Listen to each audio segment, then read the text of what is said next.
السلام عليكم ورحمة الله وبركاته. بسم الله الرحمن الرحيم. الحمد لله رب العالمين، والصلاة والسلام على خاتم الأنبياء والمرسلين وعلى آله وصحبه أجمعين.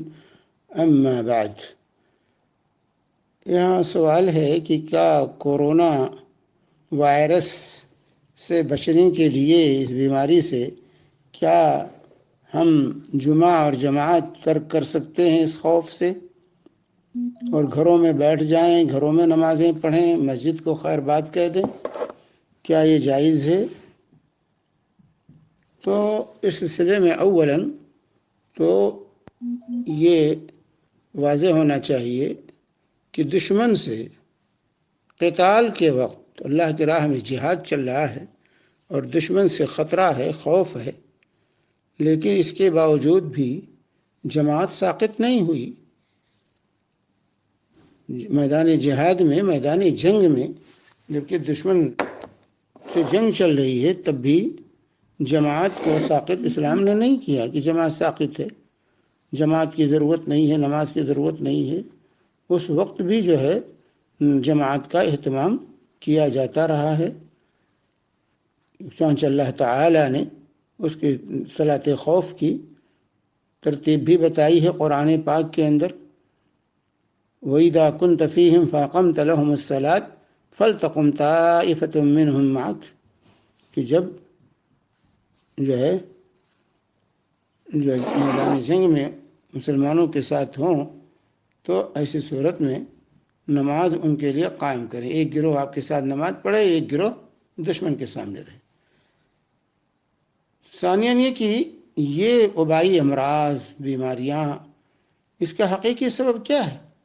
اس کا حقیقی سبب گناہ اور معصیت۔ وما اصابکم من مصیبت فبما کسبت ایدیکم، تمہیں جو بھی مصیبت لاحق ہوتی ہے یہ تمہارے ہاتھوں کی کمائی ہے۔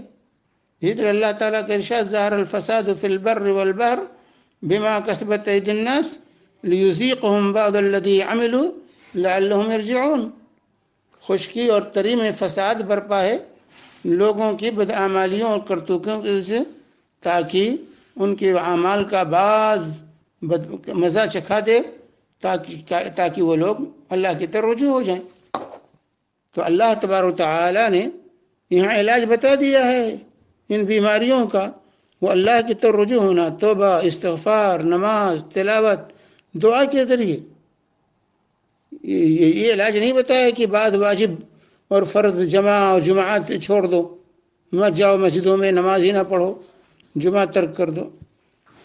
تیسری بات یہ ہے کہ اللہ تعالیٰ کا ارشاد ہے ما اصاب من مصیبت فی الارض ولا فی انفسکم الا فی کتاب من قبل ان نبرأہ، کہ تم کو زمین میں یا تمہارے اندر کوئی بھی مصیبت تمہیں پہنچتی ہے تو یہ اس سے پہلے، اس کے ظاہر ہونے سے پہلے، اس کو ہم ظاہر کرنے سے پہلے کتاب میں لکھ چکے ہیں۔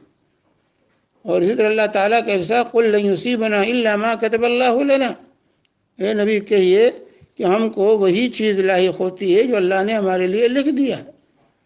اسی طرح اللہ تعالیٰ کا ارشاد قل لو کنتم فی بیوتکم لبرز الذین کتب علیہم القتل الی مضاجعہم،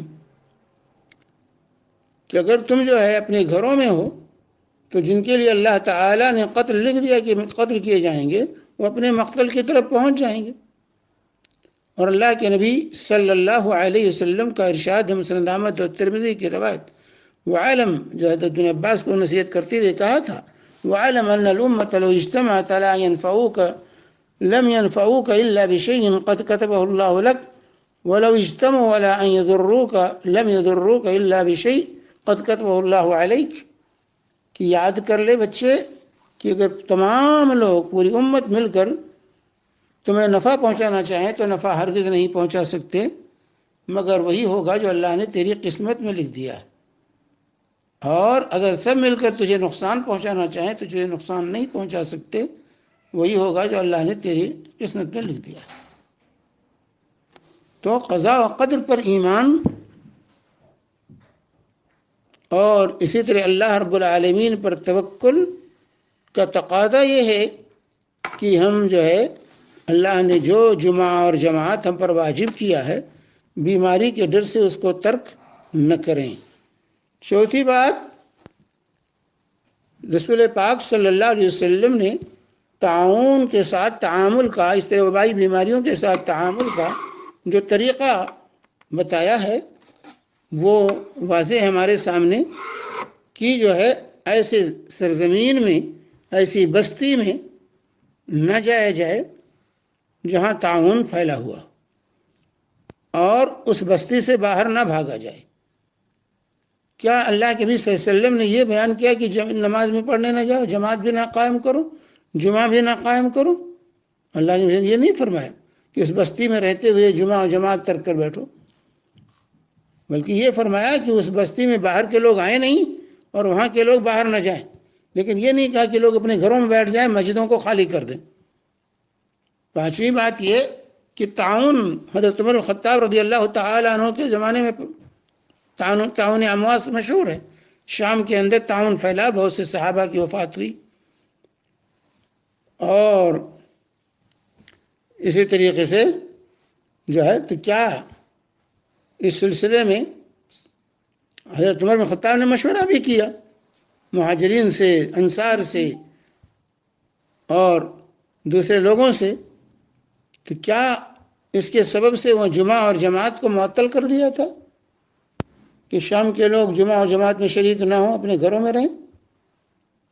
چھٹی بات، اللہ سبحانہ وتعالیٰ کر فرماتا ہے وَاسْتَعِينُوا بِالصَّبْرِ وَالصَّلَاةِ، صبر اور نماز کے ذریعے اللہ کی مدد طلب کرو۔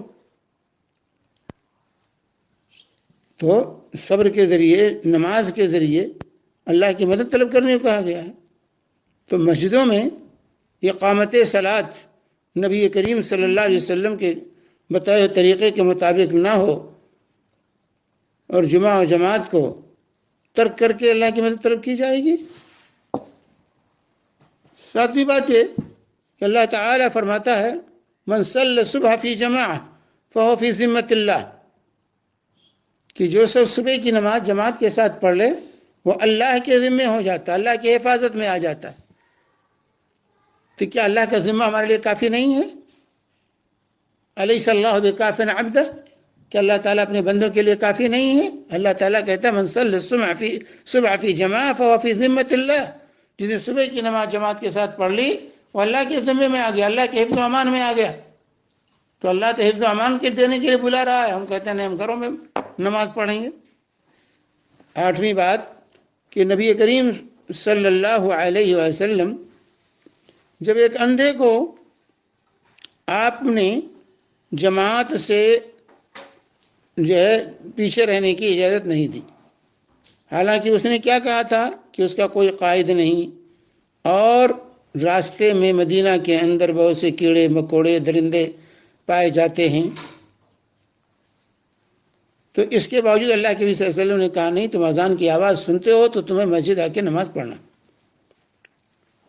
تو کیسے جو ہے ایک تندرست شخص کے لیے یہ اجازت ہوگی کہ وہ بیماری کے خوف سے جماعت چھوڑ کے بیٹھ جائے؟ نویں بات یہ ہے کہ رسول پاک صلی اللہ علیہ وسلم کو جب کوئی پریشانی لاحق ہوتی تھی تو بادر الی الصلاۃ، نماز کی طرف آپ آگے بڑھتے تھے، تو اگر جب ہمیں کورونا کا وائرس جو ہے قضیہ پیش آیا تو ہم نماز و جمعہ چھوڑ کے بیٹھ جائیں، اللہ کی مدد طلب کریں گے کہ نماز کی طرف سبقت کریں گے۔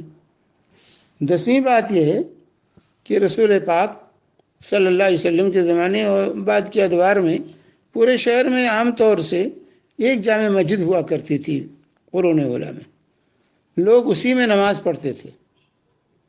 تو کیا تمام مسلمانوں کو تعاون اور اس طرح کی بیماریاں لگ جاتی تھیں؟ کیا علماء مسلمین میں سے، متقدمین ائمہ فقہاء محدثین میں سے پوری تاریخ کے اندر کسی نے یہ فتویٰ دیا ہے کہ جو ہے وبائی امراض کے وقت، تعاون پھیلنے کے وقت مسجدیں بند کر دی جائیں، جمعہ معطل کر دیا جائے، جماعتیں معطل کر دی جائیں؟ اتنی صدیاں گزر چکی، کیا کبھی علماء اسلام نے اس طرح کے فتاوے صادر کیے تھے جو آج صادر ہو رہے ہیں۔ اللہ تبارک تعالی ہم سب کو اپنے حفظ و امان میں رکھے۔ یہاں تو ہونا چاہیے تھا اس حالت میں کہ ہم رغبت دلاتے، نمازوں کا شوق دلاتے، طہارت و پاکی کا شوق دلاتے، صبح شام کے اذکار کی پابندی کا شوق دلاتے، صحیح اسلامی جو ہے علاج بتاتے، نبی کریم صلی اللہ علیہ وسلم کے بتائے ہوئے نسخوں پر عمل کرنے کی دعوت دیتے۔ بجائے تو خود ہم دعوت دینے کے، یہ تو بہتر انہی کے جو ہے لوگوں کو روکتے ہیں۔ بلکہ چاہیے تو یہ تھا کہ اس میں اسلام کی دعوت کو عام کی جاتی، کہ لوگ تسلیم کر رہے ہیں، کیا کہہ رہے ہیں کہ دن میں 4-5 مرتبہ ہاتھ منہ دھلو، تو ہمیں تو وضو کا عام کرنا چاہیے۔ ہمارے ہاں تو پہلے سے ہے کہ کم سے کم 5 مرتبہ مسلمان وضو کرتے ہیں، ہفتے میں کم سے کم 1 مرتبہ غسل ضروری سمجھتے ہیں، طہارت اور پاکی کا یہ خیال ہے، مسواک کرتے ہیں، خوشبو کا استعمال مسلمانوں میں عام ہے۔ یہ تعلیم عام کرنا چاہیے۔ آج غیر جو ہے مسلم دنیا کہہ رہی ہے کہ وہ خواتین جو نقاب استعمال کرتی ہیں ان کو اس کا خطرہ نہیں ہے، تو مسلمانوں کو اس کو اور اس تعلیم کو عام کرنا چاہیے۔ آج مرد عورتیں جو نقاب کے مخالف تھے وہ نقاب پہن کر گھوم رہے ہیں، مرد بھی پہن رہے ہیں، عورتیں بھی پہن رہی ہیں، تو اس تعلیم کو تو اور عام کرنا چاہیے کہ ہمارے دین نے تو آج سے 14 سال پیشتر ہی خواتین کو اس کی تعلیم دی ہے کہ نقاب پہنا کرو، پردے میں رہو، اپنے جسم کے اعضاء کو ظاہر نہ کرو۔ تو یہ تو اسلام کی دعوت کو عام کرنے کا، اسلام کی طرف بلانے کا یہ بہت بہترین موقع تھا۔ چاہیے تو تھا مسجدوں کو سب کے لیے کھول دیا جاتا کہ سب آؤ مسجدوں میں اور نمازیں پڑھو، دعائیں کرو، اللہ تبارک تعالیٰ سے رجوع ہو۔ یہ موقع تھا مسجد آباد کرنے کا، یہ موقع تھا دعاؤں کا، یہ موقع تھا غیر مسلموں تک صحیح اسلام کا پیغام پیش کرنے کا۔ لیکن افسوس کہ میڈیا نے ایسا ہوا کھڑا کیا کورونا وائرس کا کہ اس کے چکر میں آ کر آج مسجدیں بند، مدرسے بند، اور اسی طریقے سے جو ہے سب کچھ ہم نے بند کر کے رکھ دیا ہے۔ اللہ تبارک تعالیٰ مسلمانوں کو سمجھ عطا فرمائے اور ہمیں ہر بلا ہر مصیبت سے محفوظ رکھے۔ وصلی اللہ علی نبینا محمد وعلی آلہ وصحبہ وسلم۔ کیا ہوا؟